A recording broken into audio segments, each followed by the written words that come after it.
right? So how do we continue with the reinforcement learning? All right, thank you very much. So after my introduction last time, I talked mostly about supervised machine learning.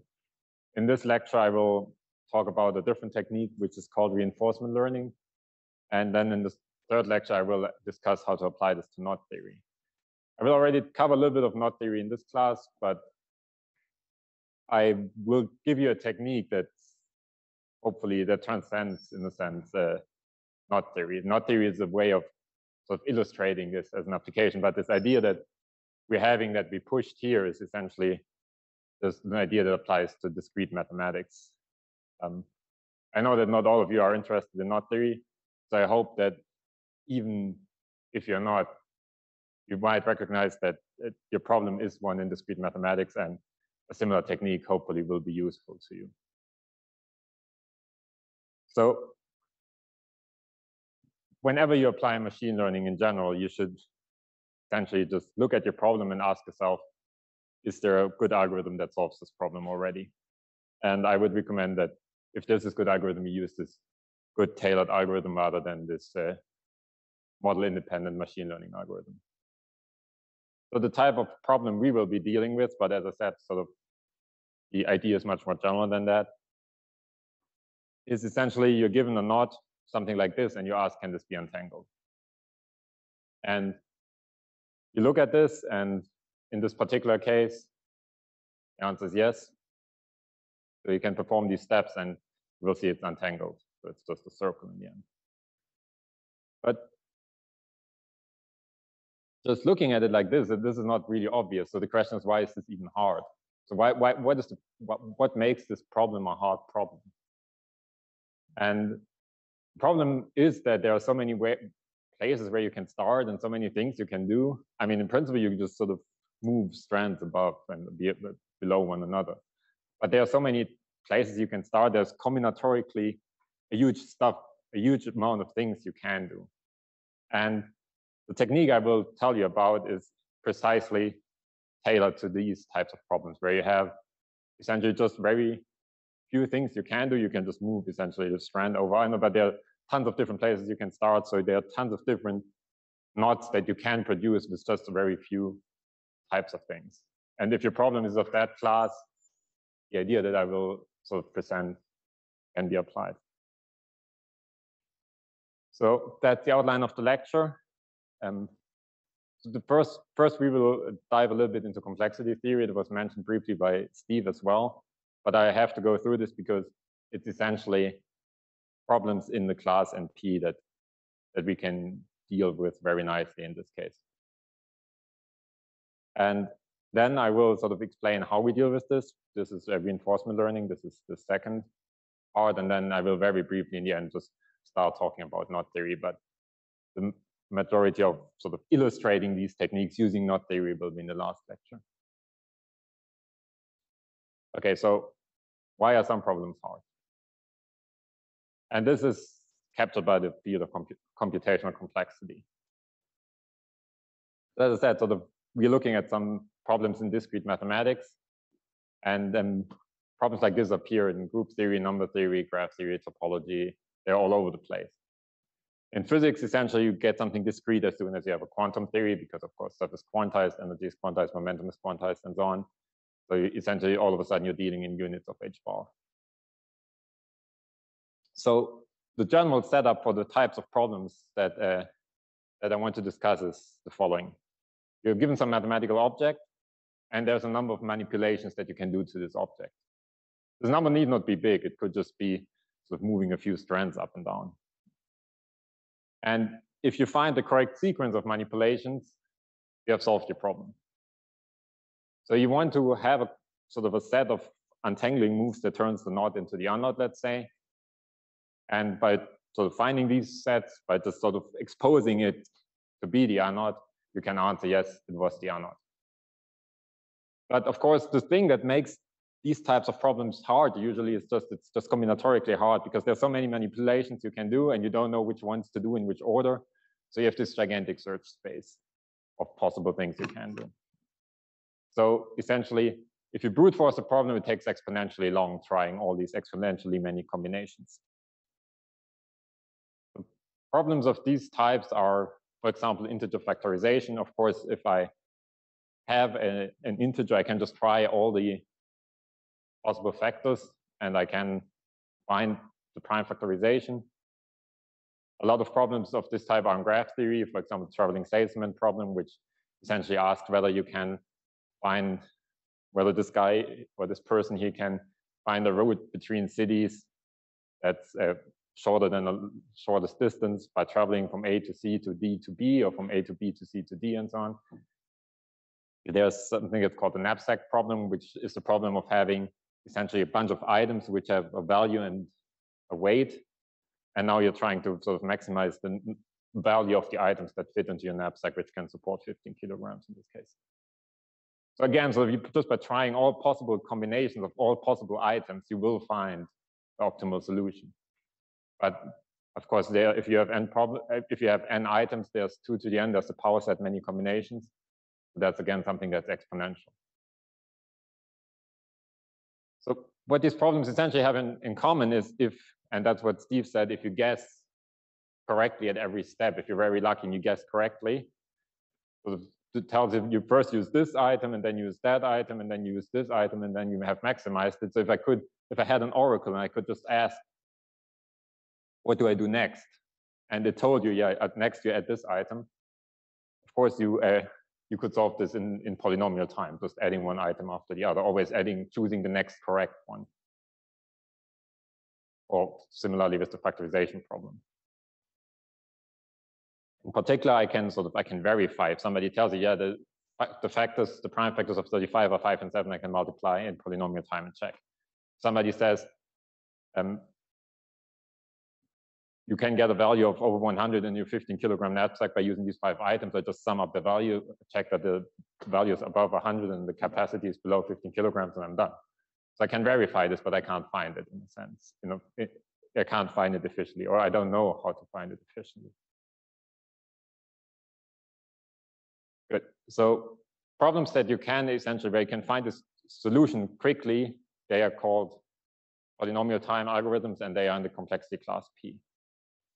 Problems where you can verify that the solution is a solution are in the class NP. So of course, all problems in P are also in NP, but the converse is not known to be true. So the literal $1,000,000 question is, does P equal NP? So this is a Millennium Prize problem, which we don't know the answer, but essentially there's a multi-trillion-dollar bet against P equals NP, because all of the vast majority of encryption algorithms rely on the fact that you cannot vector integers in a quick way. That's the RSA algorithm, that's a cryptography algorithm that as soon as you have an HTTPS connection or VPN connection, secures the data in this connection. People are betting that nobody actually knows how to do this quickly. But of course, we don't know. Yes, please. Yes, so the n in NP is non-deterministic polynomial. So if I could guess at each step correctly, non-deterministically, I would solve it in polynomial time. But the better definition is sort of that you can verify the yes instances in polynomial time. And now I will tell you something that, if you hear it for the first time, sounds completely impossible. So we don't know whether NP is equal to P, and of course we don't even know all problems in NP. But there do exist problems in NP such that every problem can be reduced to them in polynomial time. We don't know all the problems in NP, but there is a problem that sort of, if you solve this problem in polynomial time, you would solve any problem in NP in polynomial time. And these are called NP complete. So this sounds completely insane because we don't know what these problems are, but they are in some sense so universal that just solving this one problem would mean you can solve any problem that can possibly lie in NP. And these are called NP complete problems. It's completely unobvious that such a thing should even exist, or that it should even be able to prove that they do have this property, but we know actually quite a few NP complete problems by now. For example, the knapsack problem and the traveling salesman problems are NP-complete problems.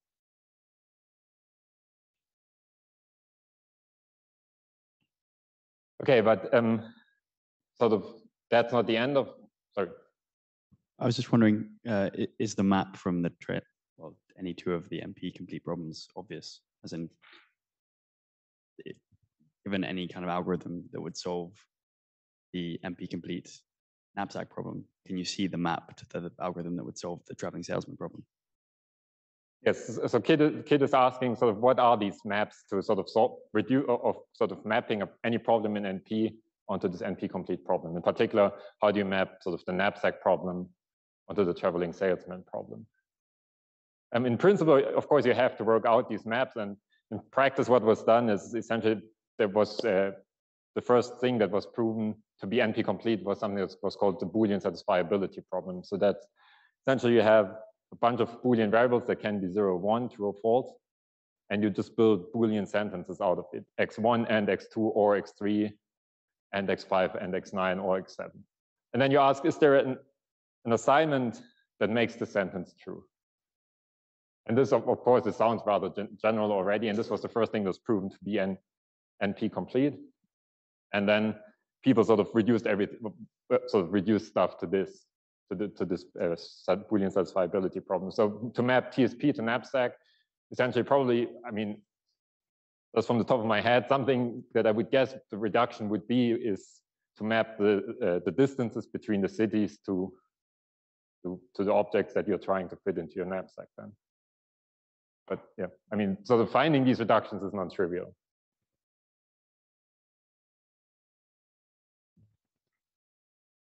Okay, so there are other types of problems. So for example, even if you're given a solution, you couldn't even verify it in polynomial time. So there's no known way of telling whether somebody's lying to you, whether they are telling you the truth. So for example, if I asked, if somebody told you I don't know, the homology of some vector bundle on some complicated Kalbiau 17-fold is 0, 1, 2, 3, 4, 17. I mean, I believe they can compute this. I mean, there are algorithms to calculate this using Grabner basis or whatever, but there's no way of checking that this is actually correct other than computing it yourself. And there's no known algorithm to do this in polynomial time. So you have all this, you have this hierarchy of essentially harder and harder problems. You have P, then you have NP, then you have P space, X space, and then you have just a set of any decidable problem. So you just don't care how long it takes, you just want to have the answer. So for the class of problems that we are mostly talking about, sort of, as I said, NP is important. You want to be able to check that what the computer tells you is actually correct, and you want to be able to check it quickly. Good. So you have this hierarchy. As I said, we don't know whether they are equal or not. Nobody I know believes they are equal. So people believe that they are just generally harder problems. There's a sequence of harder and harder problems. But then sort of you might say, okay, sort of this is sort of if you have something that cannot even be computed in exponential time, it just takes whatever. I just want to know whether it is true or not. You might hope this is as bad as it gets. And again, if you hear this for the first time, you will think I'm completely crazy. There do exist undecidable problems. The problems that you cannot answer with yes. So this is a decision problem that you cannot answer with yes or no. And this is not because we are not smart enough. So if we had a brain the size of the Milky Way, we couldn't solve this. The universe does not want you to know the answer to this problem. The fundamental obstruction to deciding this problem. And no matter how smart you are, you will not be able to do this. So this sounds again like something that's super exotic, but it's actually not. I can give you a very simple problem. So the following problem: write a computer program that, given some code as input, decides whether this code ever halts or runs forever. That's a halting problem that's undecidable. So you cannot answer this with yes or no universally. There's just no way of doing it. Another problem is a Diophantine equation. So just take this Diophantine equation. It's a simple degree 4 polynomial with integer coefficients and you're asking, does this have integer solutions? In general, this is not decidable. You cannot say whether or not this equation has a solution over the integers. And no computer and nothing in the world will change this fact. This might sound very disturbing and you might be going through anger denial and whatever. But so maybe the following helps. We talked about language in the first lecture.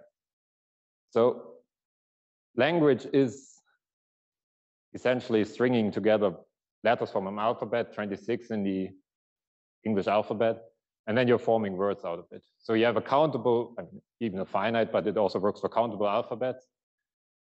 And then you build words out of it by taking essentially unions of elements from your alphabet. So now if you take countable unions of countable sets, the result will be countable. So you might be asking the question, what can I even ask with language? Is my language powerful enough so I can ask countably many questions, essentially? And I can give countably many answers to this because that's all my language has to offer. So perhaps I can ask a question whose answer requires an uncountable alphabet to address it. But that might be sort of, in some sense, that's a limitation of working over a countable alphabet. Okay, so that's complexity classes. As I said, we will be mostly focusing on NP problems, or at least on problems that you can verify in polynomial time.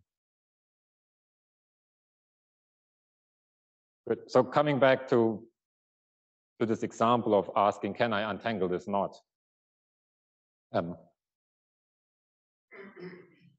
This actually has a very interesting history of what the complexity of this is. The complexity of this is somewhere between P and NP. And this was actually worked out by a mathematician in the math department here in Oxford. But so this would be a good target for machine learning.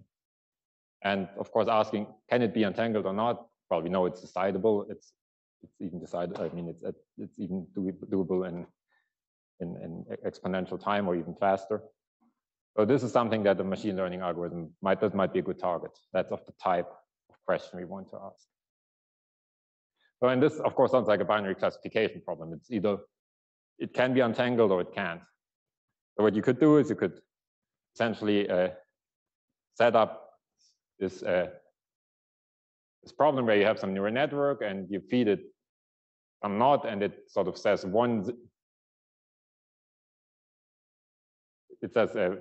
essentially it activates the first neuron if it can be untangled, and it activates the second neuron if it cannot be untangled. Binary classification.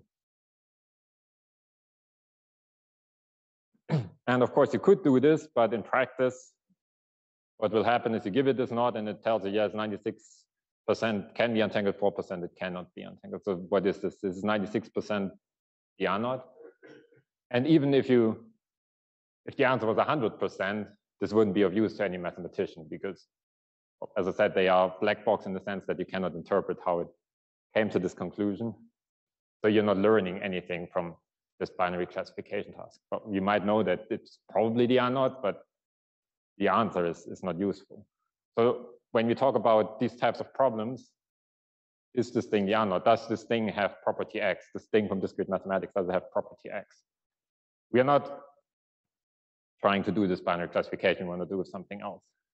And this something else is reinforcement learning. So coming back to this computational complexity, I'm sure you've seen this, or you've at least heard of this event where essentially reinforcement learning was used to be the world champion in Go. And Go, in a sense, is also of this type. I have a grid, 19 by 19, and I'm allowed to place a black or white stone somewhere in this 19 by 19 grid.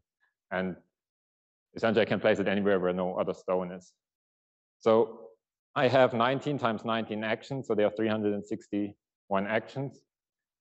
But the number of boards I can produce from this is 3 to the 361 or 10 to the 170, because each grid can have no stone, it can have a white stone, or it can have a black stone. So there are essentially 3 to the 361 different Go boards. So with a small number of actions, I can produce this gigantic number of Go boards. And you cannot sort of, in contrast to chess, you cannot sort of brute force search this gigantic space.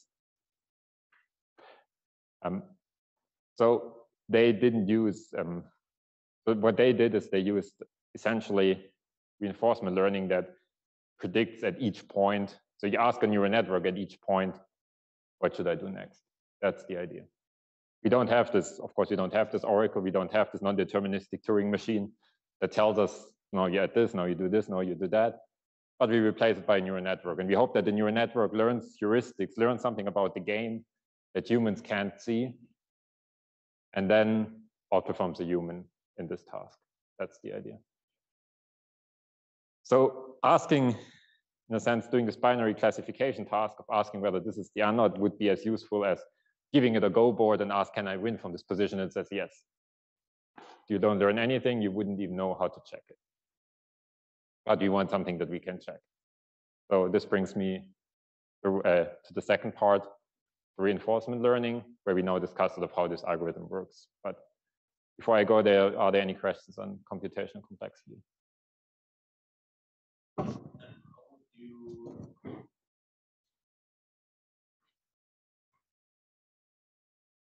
When you say you feed a knot to the neural network, how does it actually work? I mean, do you give an image of a knot to the network? Very good. I mean, I have no idea about knot theory. Maybe this is an obvious thing, but no, it's far from obvious, and this is, I will cover this in the last part of my talk. Okay. It's a very good question. So the question is always about data representation and maybe even data representation combined with what type of machine learning architecture you use. And I will precisely get to this question. Thanks.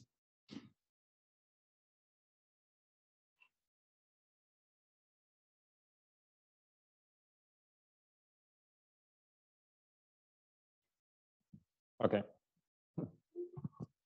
So let me switch gears now and just talk about reinforcement learning for a while. So reinforcement learning is a way of dealing with these combinatorically large search spaces. So instead of trying all the combinations by brute force, what you do is, as I said, you train a neural network that predicts from a given state what you should do next. So you're asking, instead of asking an oracle, you ask a neural network. And essentially, you can formulate this as a Markov decision problem, where you just sort of have to decide what to do next in your chain of actions. And what you do next does not depend on what you did before. That's the type of problem that you're trying to solve. And reinforcement learning is a way of solving these type of Markov decision problems. So the way this works is, let's say you have this landscape of energies or whatever, and you can sort of only hop discretely. Remember, we're talking about discrete mathematics here, discrete stuff.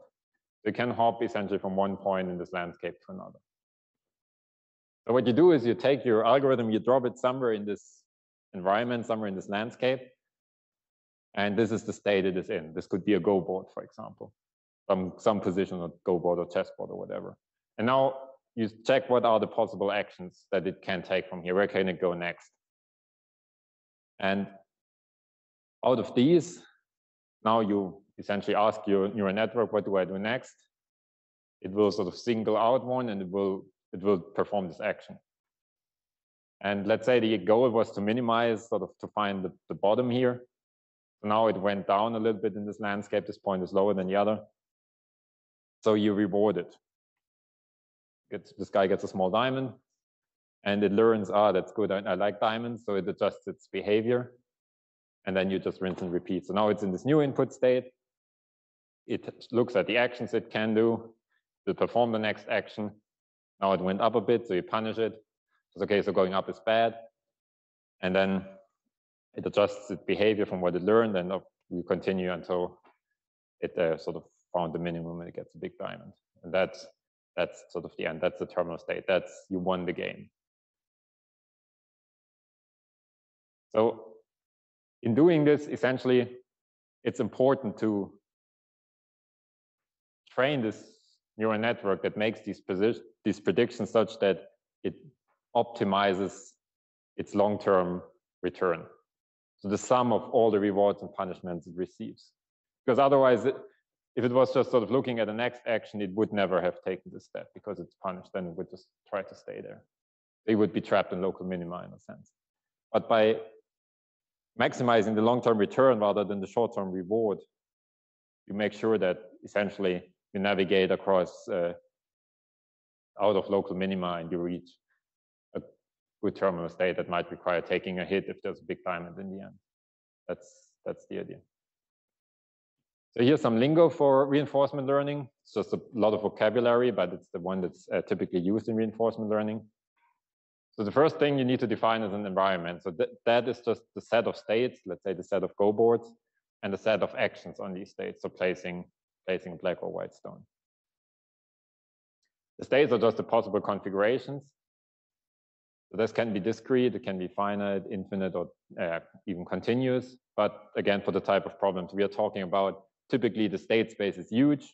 This is this combinatorically large problem of finding the correct thing, the needle in the haystack, and discrete. And the actions, you can think of them again as being infinite, finite, or continuous, and they are essentially transitions between the states. So you have this go board, you place a stone, you go to a new go board. So in my personal experience, and I don't have any theorem or anything to back this up, this is just what I've seen over the years, is that reinforcement learning works very well if you have these huge state spaces and not so big action spaces. So like 300 actions on Go, but 10 to the 170 different configurations where these actions can take you. Terminal states are the subset of states from which there's no action possible anymore. So in a sense, you've reached the end, you've checkmated, or you've won the Go game, or you've untangled a knot, you've reached the goal. And the point is, we don't know how to reach this state, of course. If you sit in front of a Go board, you don't know how to win the game against your opponent. And probably the machine learning algorithm doesn't either. So it's just figuring out some heuristics of sort of how to reach these terminal states somehow. So we have a notion of where we want to go. We want to win the game. And we have a notion of sort of rewarding the thing that it achieves. So it gets a point if it wins, it gets 0 points if it draws, and it gets minus a point if it loses. But we don't know how to get there. So we let it figure it out itself. Then we have the notion of an episode. An episode is just a sequence of states and actions that ends in a terminal state. So you start in some state S1, you perform an action A1, this takes you to S2, you perform A2, this takes you to Sn, Sn is a terminal state, so you can't perform any action anymore and you stop.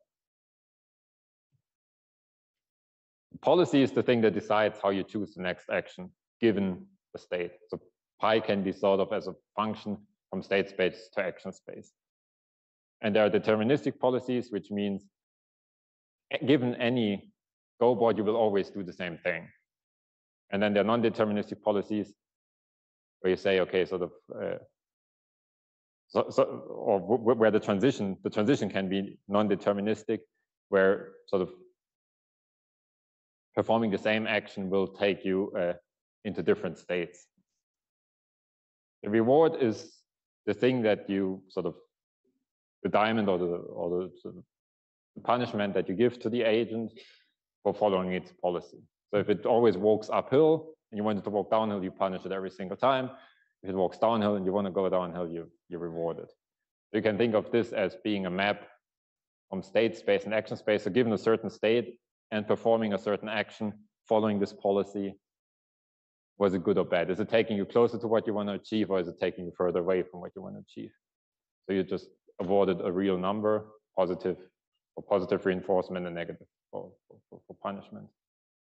And the return is then just the accumulated reward from the current position onward until eternity or until it reaches a terminal state. And as I said, this is the thing that you actually want to maximize. If you just were to optimize the reward, you could be stuck in a local minimum. But by maximizing this return, you're ensuring that you can walk out of the local minimum and reach a global minimum. Okay, the last things that you need is you need a state value function, which essentially guesses how good it is to how valuable the state is you are in. So this is telling you the expected return from the state you're in onwards if you follow the policy pi that you currently have. So if you play the game, are you actually in a winning or in a losing position?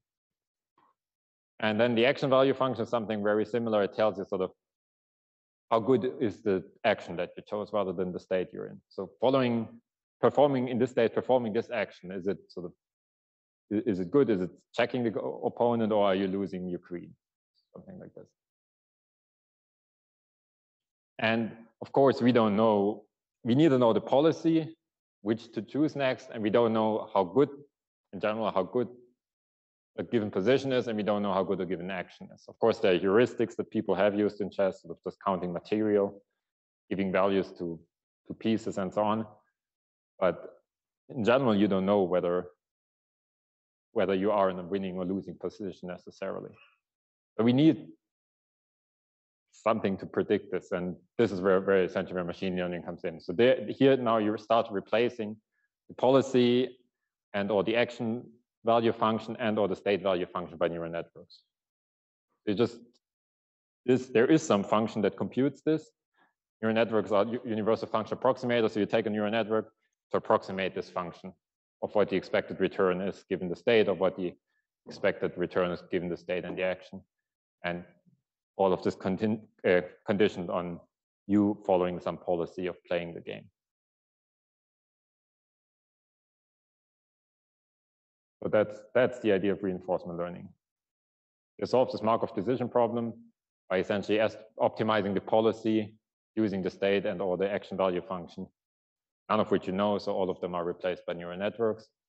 And then you hope that your algorithm learns some good heuristics of what to do, of how to win the game. And whether or not this works, of course, I don't know, I can't promise that this works for any of the problems you have. We don't even know in a sense whether it worked for Go. I mean, it could be this thing is a horrible Go player for all we know. It's just so much better than every human we have. We can't measure how good it is, but it might still be completely crappy Go player. We don't know. So that's reinforcement learning. Yes, other questions?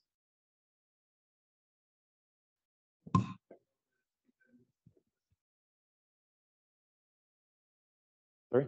Yes. On the previous slide. The policy, yes. Being deterministic and non-deterministic. Yeah. So how exactly you encode that? So this is a question. Well, sort of there are two things you can do. So first of all, you can say I'm always following the best action. So I will ask my policy neural network, what do I do next, in a sense?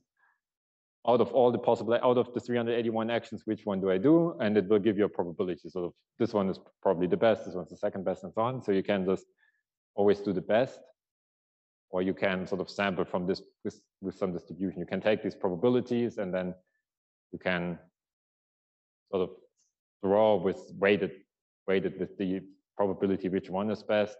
Or you could say I do sort of 98% of the times I do the best, and 2% I do a random or whatever. There are many things you can do. So that's one type of non-deterministic things that can happen. A second thing is that your environment might be non-deterministic itself. So this is used, so reinforcement learning is also used to, I don't know, fly drones or something. And there it can happen that you steer your drone to the left, but there's a wind gush and it goes to the right. So essentially just performing the same action will not always have the same outcome. That's a completely different way of, different thing of non-deterministic things that can happen. That's typically not the case in mathematics. And also about the neural network. So I guess in the simplest situation, you just encode the policy in a neural network, right? Yes, I mean, all of these things depend on one another. So, yeah, so typically when you solve the Markov decision problem, so if you have this interdependent problem of optimizing the state, the state value function and the action value function, dependent on the policy. You could just approximate the policy and then I don't know, play the game or sort of have two different neural networks that follow two different policies that recommend two different moves, have them play against each other. Like the one that won, hit it against another one, but sort of then you're not. So essentially, you need something to optimize on. I guess, yeah, of course. So you can just set it up with the just with the policy neural network, but more sophisticated algorithms use also the state and the action value function, or even a combination of the two, which is called the advantage and so on there. So there's a huge theory behind this, solving this type of Markov decision problems, and mathematicians have spent a long time on what a good way of doing this is. And there are many algorithms around, but yeah, the simplest one would be to just sort of have a neural network just predict the next action. I guess that's the difficulty, right? So one question is, why is not enough just to train the policy? And then what's the advantage to have a neural network that puts the state value function? Yeah. One, and so I guess these are all the different flavors. This would require a lecture, an entire lecture just on reinforcement learning or two. So I gave some literature where this is discussed actually. So if you look on the homepage of the program, I linked literature where this is explained in detail why you would want to do this. But it's not, I won't cover it in the remaining 10 minutes.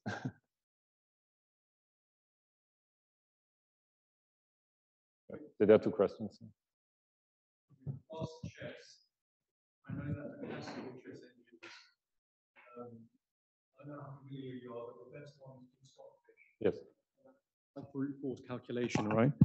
Yeah, so Stockfish works by valuing pieces, and then brute force sort of searching, trying to see how many what's the material on the board, and then recommending the one that leads to the highest material value somehow. Yeah. So what I would ask is then, if you look at AlphaZero, which is like the new, DeepMind AI chess engine, how is that? Is that using a reinforced learning technique? Yes. Okay, so, so what return or reward are they using in that case? That's sort of different, or?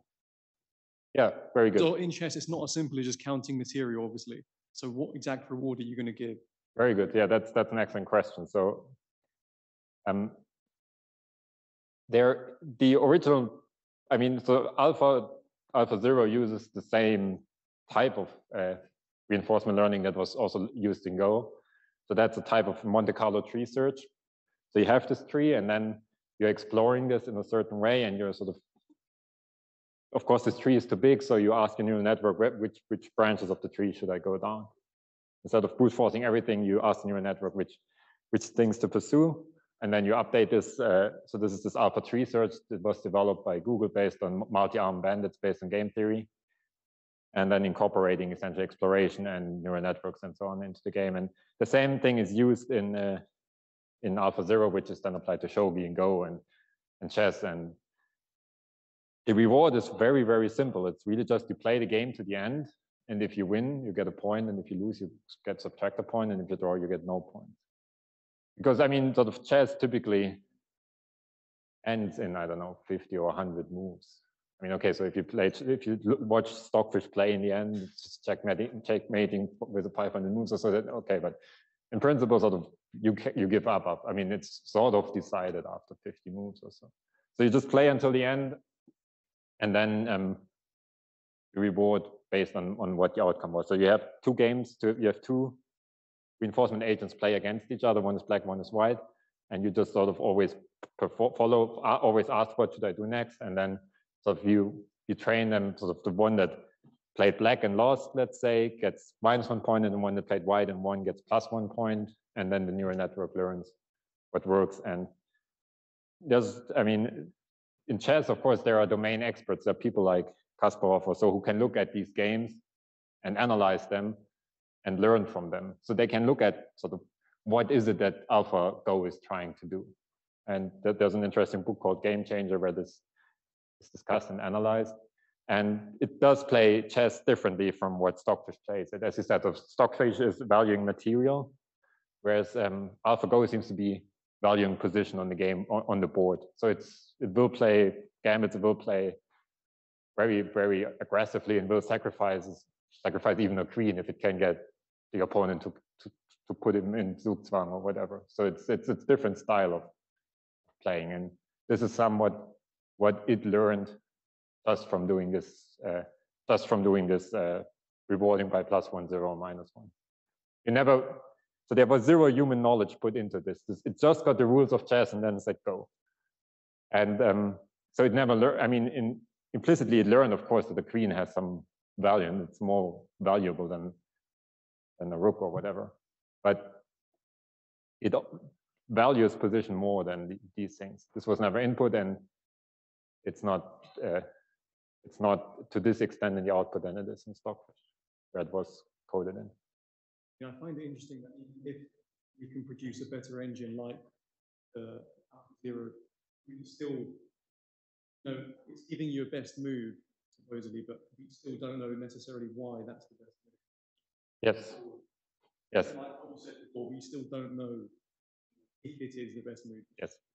Yes. Yes. Absolutely. We will never know, and so the machine learning stays uninterpretable in the sense. You can show this to a domain expert and can say, okay, so queen d4 puts Zugzwang or whatever. So you can try to understand what might have been the reason behind it. Was it the best move? Who knows? With this discrete mathematics applications, it's similar. So I cannot tell you how it came up with the fact that if you move this here and this there, the knot is untangled. So it stays uninterpretable in this sense. But what does happen is, if it tells me sort of it's this type of binary classification where I ask it, is it the unknown? And it says yes. And here's how you prove it. You do put this here and this there, and now I have a provable result out of machine learning. I don't understand how it sort of found a proof, but it is a proof. That's the point. And with chess, it's similar. We can go maybe a little bit further because, as I said, chess you can show to an expert, and they might be even able to understand what it or why it was doing this. Yeah, I mean, even some computer moves, they've got a reputation now to be the computer moves. Yeah. Yeah. So fun. Yeah.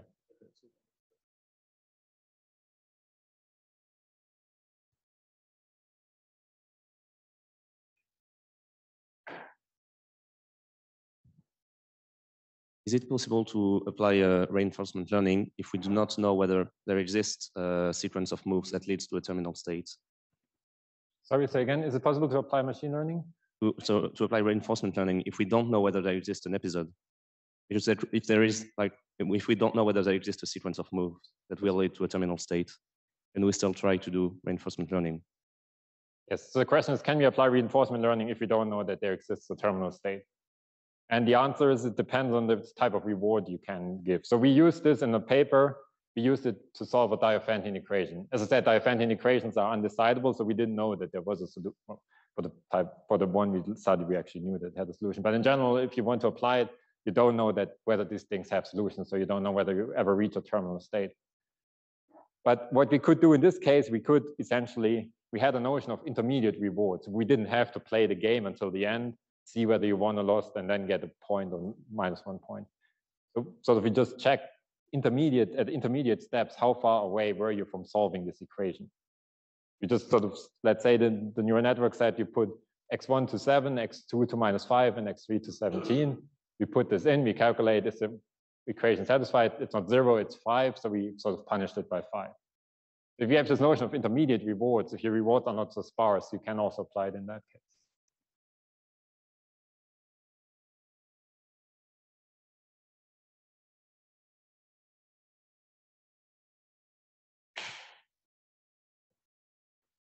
Okay, so that's reinforcement learning. And as I said, the idea is general, but now we will illustrate this in a concrete example. And we applied it to different things, but I chose knot theory because knot theory is, in my opinion, the easiest one to picture. It's somewhat intuitive. People have an understanding of what a knot is. I can draw pictures in 2 or 3 dimensions, and it's easy to visualize what's going on in contrast to maybe, I don't know, 6-dimensional spaces or so on. Good. So as I said, I don't expect you to care about knot theory. You might not know what it is, but it actually features prominently in physics, in mathematics. So in physics, in Witten introduced it in Chern-Simons theory. There's something that's called a knot-Kriver correspondence that's relating it to gauge theory. It features in protein folding. You can knot a protein, so it's important in biology. It features in pure mathematics. So Poincaré, there's what's called the smooth Poincaré conjecture, which asks whether every 4-dimensional manifold that's homotopy equivalent to this force sphere is actually diffeomorphic to the standard force sphere. And knot theory is essentially a way of studying low-dimensional topology, meaning topology up to dimension 4. So that's why mathematicians care about it. There are many reasons why you might care about knot theory. If you can't find any of them on this slide, just take it as an illustration of the technique that I want to illustrate with reinforcement learning. Let's start with the definition of what a knot is.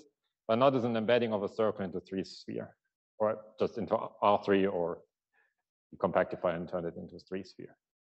You take the circle, essentially you somehow embed it in here, you get this, and then sort of, so that you don't always have to draw this, you project it back down to 2 dimensions, and then you sort of, this was crossing over here, this strand, so it will be above this strand, so you get this type of knot diagram.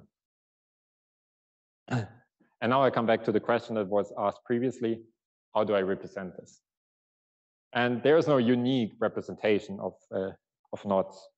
Somehow I need to turn this into zeros and ones that I can feed to a computer. And mathematicians who are studying knot theory have many different ways of sort of writing down a knot. You could write it down, for example, as a braid. So what this does is sort of it glues this point to this point, and this point to that point, and then it assigns a number 1 if this strand goes over that, if the top strand goes over the bottom strand, and the -1 if it went under, and so on. So I can associate this braid with the integer sequence 1, 1, 1.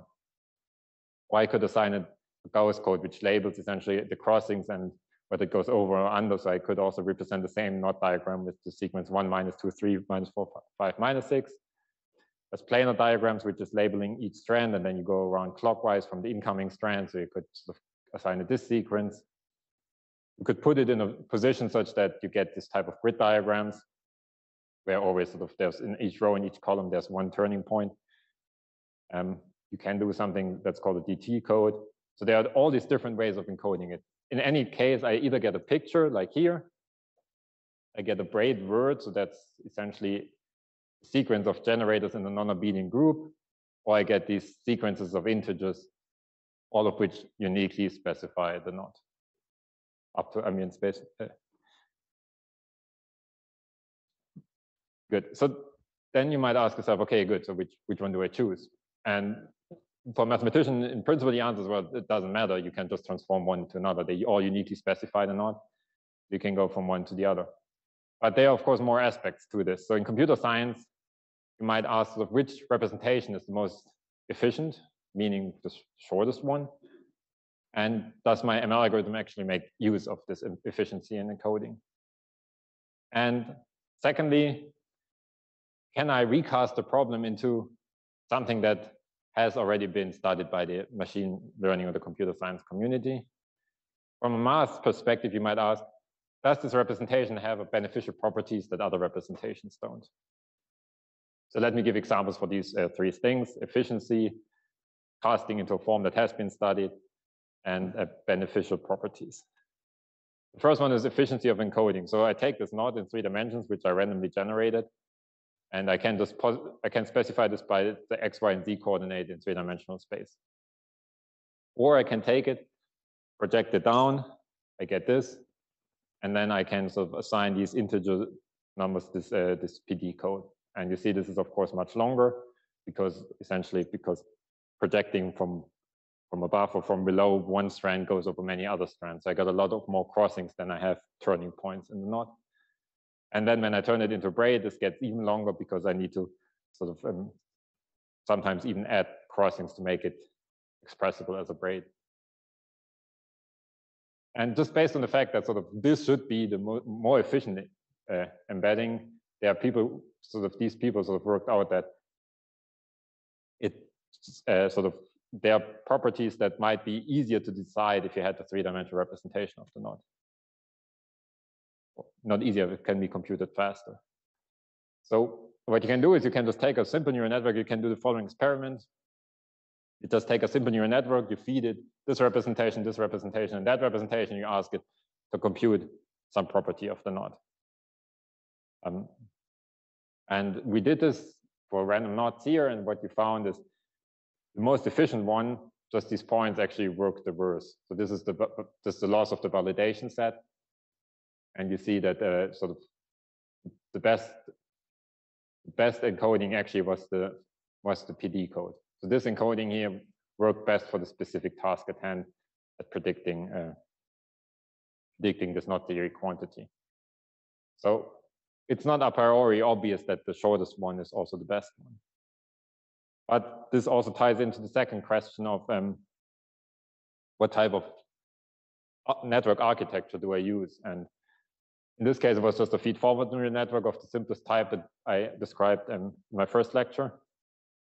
But you might be able to do something more informed. If you have a braid word, this already sounds like natural language processing. So you might want to use a transformer to study knots that are represented as braid words. These grid diagrams look more like diagrams. So you might use a computer vision tool like a convolutional neural network or like a graph network.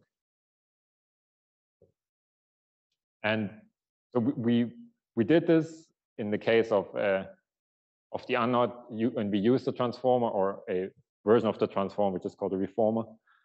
And we found that this actually was pretty powerful. So this worked better than the Gauss code or the DT code representation. So for the last thing, the mathematical property of the representation. So what we did is we set up this reinforcement learning program, and I will describe this more in the next lecture. But what we did is we essentially asked what are the steps to unknot this. And as I said, we set up this reinforcement learning algorithm so that it maximizes its long-term return. So it's okay to make the knot more complicated if it completely unknots it in the end. This was built into our algorithm. What has been known is that there exist hard unknots that actually require you. So in a sense, you're starting in a local minimum. So no matter where you go, you have to make the knot more complicated before you can simplify it again in a certain representation of the knot. And you can prove if you use a different representation, if you use grid diagrams, actually, this can never happen. If you use a grid diagram of a knot, you can always monotonically simplify it. You never have to make it more complicated. So if your algorithm is not adapted to making things more complicated before simplifying, if it is not adapted to take you out of this local minimum, then essentially you should use grid diagrams because they don't have this adversarial property. Whereas, and this was precisely what Kaufman et al. Did in their paper to find an unknot with machine learning. As I said, we did something else. We used reinforcement learning in this paper. And because the algorithm knew how to deal with it.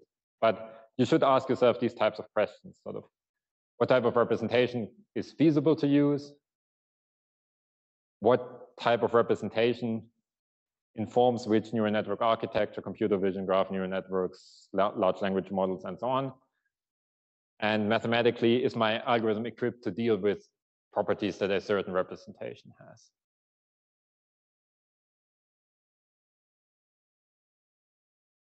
So that's all I had. Let me recap. You want to recap? Yeah. So in this lecture, we discussed why are problems hard. And we saw there's this hierarchy of hardness given by computation complexity. And these problems that are in NP are a good target for RL. They don't have a known, I mean, that are in NP, but not known to be in P. Because essentially there's this exponentially large state space and a smallish action space. So you can just use RL to sort of target them, and then you can verify quickly that what the algorithm told you is actually correct. Reinforcement learning itself solves a Markov decision problem, and the way that this sort of is done with machine learning is that you have the state value function, the action value function, and or the policy, and you approximate this just with a neural network. And this neural network could be a transformer or a CNN or whatever. And then finally, I started introducing knot theory, and we will go into more details in the last lecture. But for us, a knot is just an embedding of an S1 into an S3. And we saw that the representation of this data matters. Whether you have RL or monotonic optimizer might inform whether you want to use a braid word versus the grid representation, or whether you want to use a CN versus a transformer and so on. That's all I had. So thank you, and I take questions.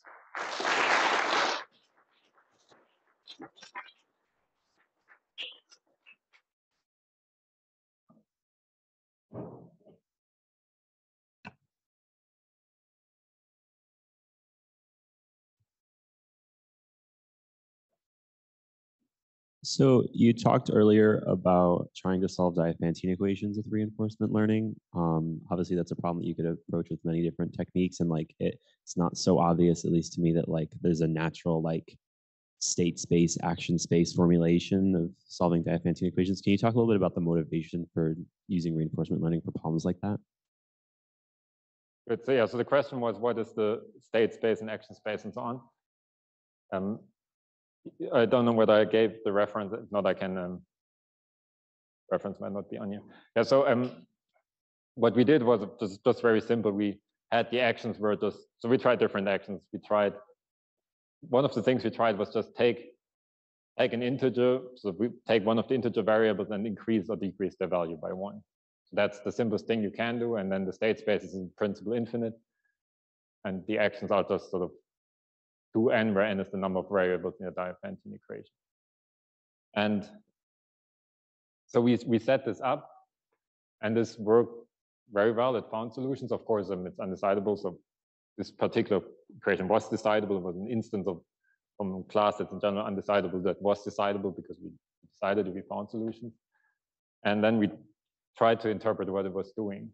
And we looked at this problem because it had been attempted to brute force before. So this was a problem from string theory. It describes the standard, was supposedly describes the standard model of particle physics, the interactions, the gauge groups, and so on. So people cared a lot about this example, and people tried to brute force it for a year on a cluster in Munich. So we essentially knew what to expect, and we looked at what the machine learning algorithm was doing. And of course, people who studied this are extremely smart. And they found a way of, so this was a set of coupled Diophantine equations, and they found a way of decoupling one of the equations. So they essentially brute forced n of the equation, and the last one that was decoupled, you could then just solve without destroying the solution. And we checked what our algorithm did, and it initially did the same thing. So it rediscovered this human-derived strategy of solving it. And then we trained it, and eventually it did something else that worked better, and we have no idea what it is. Again, this is not interpretable. It found just like Go, it found this thing that apparently works better than the human-derived strategy, but you cannot interpret. Would you say that the motivation for doing reinforcement learning in a problem like this, like compared to, for example, genetic algorithms, is that you at least have a chance at interpretability because you're always going to see this path that's followed, and you can try and deduce kind of what it's trying to do? So the big difference to let's say, genetic algorithms in this case is if I want to unknot a knot, I can sort of do set up a genetic algorithm that sort of has all these actions and finds the sequence of actions that works for this knot. I run this for, I don't know, a few minutes, a few hours until it found this, and that's good. And then I have the next knot, and I have to set up the reinforcement learning algorithm again, and it runs and it solves it or it doesn't. So as the genetic algorithms. So genetic algorithms are, so they don't have anything to learn. There are no learnable parameters. Whereas here I trained this once, this neural network, and works for any knots that I throw it. The training takes the initial time, and after that I can sort of just apply the heuristics that it somehow learned and extracted from the training set over and over again without having to sort of, I mean, the answer is essentially instantaneous after training. Whereas sort of the other one is genetic algorithms are a search that is tailored to the specific input. So it's just a different problem. If you just care about one specific knot, or if you just care about one specific Diophantine equation, sort of it's very powerful. But if you want to solve sort of extract heuristics for a class of problems, this will run faster than in the end, hopefully. Thank you. Hi. Do you think it's possible to modify the reinforcement learning architecture So that like you have another agent trying to learn or interpret like its actions and maybe and output it in like natural language or something. That's a great question. The question is, if humans can't interpret machines, maybe machines can interpret machines and translate for us what it is that the machine is trying to do. It's an excellent question. Yeah, I don't yeah. know whether this has been attempted. So what has been attempted is in theorem, in automated theorem proving. Essentially, you have a reinforcement learning algorithm. So if you think about how to prove a theorem, you have a bunch in mathematical theorem. You have the theorem and you have a bunch of definitions and a bunch of other theorems that have already been proven. And then you have so your actions would just be, now apply this definition, now you apply this theorem, and you transform it to something new, and so on. So you have this. You have these steps that need to be taken of applying other theorems and definitions until you have proven the theorem. And sort of people have used reinforcement learning for this, and they have then sort of filled the gaps with, so they have generated essentially then from these things a natural language, and then they have given this thing to a formal theorem prover to fill in gaps. So you just ask, what you can do is you can just ask the machine, prove this theorem, and it will output some prose text, and some of it makes sense and some of it has logical jumps in it, and then you can try to sort of fill these jumps in between. But that is somewhat the opposite direction of what you were asking. But it's a very interesting idea. Thank you. Hi, so I have a follow-up to your response to Elijah's question, just the one before, when it comes to Diophantine equations. So the class is undecidable. That's because it's very powerful and very expressive. I think, if I'm not mistaken, there's a Diophantine equation that has a solution if and only if the Riemann hypothesis is true. You can also encode the Goldbach conjecture and all that. And so how far can you push your approach when it comes to learning solutions of Diophantine equations in terms of the number of variables, the degree, the size of the coefficients? Do you have some estimates? Yeah, it's a great question. And so the question is, so how far can you push it and how can you apply this? So all of these, even when I tell you we solve NP problems or we solve an NP complete problem, I mean, the machine solves this in polynomial time. So P is not equal to NP, and it's solving an undecidable problem. I mean, it cannot, there's no magic involved here. So what it's doing is it's figuring out some heuristics that work in some cases and fail in others. So you're bound to fail because I mean, unless P is equal to NP, which I personally don't believe, you won't have an algorithm that solves this quickly. And yet your machine learning algorithm operates in polynomial time and produces a solution. So you're bound to fail on some instances. The question becomes essentially a question of average case complexity. Are all instances hard, or are you trying to solve only simpler instances for some reason? So it could be that your problem is in NP because there's this one super hard thing that you really cannot work out, but sort of heuristically 99.999% can be worked out. And for the 99.999%, the machine might find a good thing that works. If all of them are very hard, I think your machine learning algorithm will also have a hard time figuring something out. In some cases, average case complexities are known. So for example, it's known that you can do integer factorization fast on a quantum computer. That's Shor's algorithm. So probabilistically, you can solve it in some sense. And this is, as I said, this is interestingly, this is the algorithm that is chosen to encode, to encrypt everything. And people are moving away from this now as quantum computers sort of inch closer, and they're moving to something that's called elliptic curve cryptography, which essentially involves finding integer points on the cubic in P2. And this is known to be hard even in essentially all cases. So answering your question of whether this works is really a question, I think, about average case complexity, which in some cases is known, in many cases is not known. But I think the reason why it worked for our specific problem was there was a pattern that the machine could pick up. This specific Diophantine equation came from string theory. It was not a random thing that I pulled out of thin air. It came from string theory, and it had underlying systematics and symmetries and so on, which maybe made this attackable. I mean, even the fact that you could decouple one of the equations is not a generic thing that happens. Thanks. There are no more questions. Thank you.